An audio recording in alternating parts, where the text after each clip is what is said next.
ನಾನು ಅವನಿಗೆ ಒಂಥರ ನಾವು ಊರೊಳಗಿರ್ತಿದ್ವಿ, ನಾವು ಅವನಿಗೆ ಊರೊಳಗಿರೋ ಅಕ್ಕಂದ್ರು, ಆದ್ರೆ ಅವನಿಗೆ ಕಣ್ಮುಂದಿರೋ ಅಕ್ಕ ಅಣ್ಣ ಇದ್ದಂಗ ಅವ್ರಿಗೆ.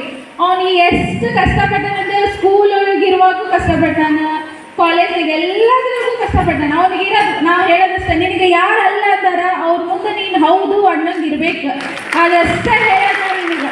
ಅದ್ರ ಬಿಟ್ಟು ಏನೇನು ಹೇಳಲ್ಲ. ನಿನಗೆ ಎಷ್ಟು ಟೈಮ್ ನಿನಗೆ ನಾ ಟೈಮ್ ಕೊಡ್ತೀನಿ, ಅಷ್ಟು ಟೈಮಲ್ಲಿ ನೀನು ಏನನ್ನ ನೀನು ಅವ್ರಿಗೆ ಮಾಡಿ ತೋರಿಸ್ಬೇಕು ಅನ್ನೋದಷ್ಟೇ ನಾನು ಹೇಳೋದು. ಆದರೆ ಇಲ್ಲಿರೋರಿಗೆಲ್ಲ ಪಾಲಕರಿಗೆ ಹೇಳೋದು ಏನಂದ್ರೆ, ನೀವೇನು ಮಾಡತ್ತೀರಿ ಅಂತ ಒನ್ ಟೈಮ್ ಅಷ್ಟೇ ಫೋನ್ ಹಚ್ಚಿ ಕೇಳ್ರಿ. ಹಾಂ ಬರ್ರಿ, ಏನಾರ ರೀ ಅವನ ನಮ್ಮ ಮನೆ ಫ್ಯಾಮಿಲಿ ಒಳಗೆ ಏನಾದರೂ ಬಂದಿಲ್ಲ, ಒಂದು ಒಳ್ಳೇದಾದರೂ ಬಂದಿಲ್ಲ, ಒಂದು ಕೆಟ್ಟದ್ದಾದರೂ ಬಂದಿಲ್ಲ.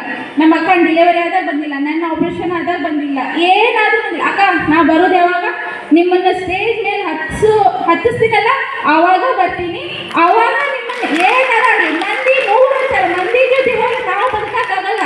ನಾವಿಷ್ಟು ಕಷ್ಟಪಟ್ಟಿವಂದ್ರೆ ಯಾರು ನಮ್ಮ ಜೊತೆ ಇಲ್ಲ. 20 ವರ್ಷಗಳೇ ನಮ್ಮ ಹೂವು ನಮ್ಮನ್ನು ಎಷ್ಟು ಕಷ್ಟಪಟ್ಟು ಸಾಕಾಳ, ನಾವೆಷ್ಟು ಕಷ್ಟಪಟ್ಟು ಬೆಳೆದೀವಿ ಅನ್ನೋದು ನನಗೆ ಗೊತ್ತು, ನೀನು ಗೊತ್ತು ಅಷ್ಟೇ. ಆದರೆ ನಮಗೆ ಹಾಸ್ಟೆಲ್ ಅಲ್ಲಿ ಒಂದೊಂದು ಇರುತ್ತೆ, ಒಂದಿಲ್ಲ. ಯಾಕಂದ್ರೆ ಪೇರೆಂಟ್ಸ್ ಅಂದ್ರೆ ತಂದೆ ಇದು ತಾಯಿ ಇರಲ್ಲ, ತಾಯಿ ಇದು ತಂದೆ ಇರಲ್ಲ, ಅಂತ ಹಾಸ್ಟೆಲ್ಗೆ ನಾವಿಬ್ರು ಇದ್ದಿದ್ದು.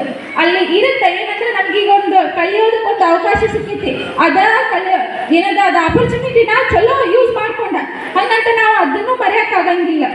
ಇಲ್ಲಿ ಹೇಳೋದವ್ರಿಗಷ್ಟೇ, ನೀವು ಏನು ಮಾಡತ್ತೀರಿ ಬರ್ರಿ ಅನ್ನಕ್ಕೆ ಬಿಡ, ನೀವು ಏನಾರ ಮಾಡಪ್ಪ, ನಮಗೆ ಇಲ್ಲಿ ಊರಾಗಿ ಏನು ಅನ್ನತ್ತಾರ ಅದನ್ನ ಅವ್ರಿಗೆ ಒಳ್ಳೆ ನಾವು ಮಾತಾಡ್ಬೇಕು, ಅನ್ನುವಂಗೆ ಮಾಡ್ರಿ ಅಂತ ಹೇಳ್ಬೇಕು ಅನ್ನೋದಷ್ಟೇ. ನಾನು ಇಲ್ಲಿರೋ ಪಾಲಕರಿಗೆ ಎಷ್ಟು ಜನ ಬಂದಿರಿ ಅವ್ರಿಗೆ ಹೇಳೋದಷ್ಟೇ.